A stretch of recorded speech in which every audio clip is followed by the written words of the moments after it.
My name is Dan Russell. I'm doing this for my Education 104 class with Dr. Runge. The book I chose to read was Why I Teach. It was many stories that are in the book. They're probably about anywhere from 2 to 5 pages long.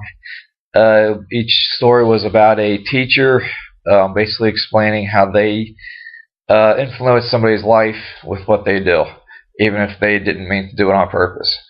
There were a couple stories in there where they were talking with children who really they kind of connected with, and then they died like a week or next day or a week later.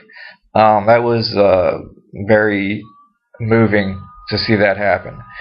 And not only did they open up this kid's life, but at that time when it happened, they opened up the kid's life right before they pass. And it's very moving to understand something like that. Also, there were other portions in this to where teachers were just trying to help the kids out any way that they could. Some of them said, well, I had to work with them all week or for all semester.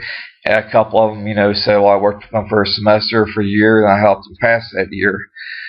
It really kind of brings into focus what the teaching role is in life. Not only are you trying to be an upstanding citizen, but you're trying to teach the children ways that they can respect themselves and respect others, and try to mainly believe in themselves. And I think that's a big point in this book, is trying to get the children to believe in themselves. And I guess that's why it's kind of startling with me with some of these that died, is that they kind of not realize their potential, but came to a realization that, hey, there is a path that I'm on right now to where I could reach my potential. Some of these stories were people with hard times, children falling on their hard times, the parents had fallen on hard times. One of the ones that was most moving to me was the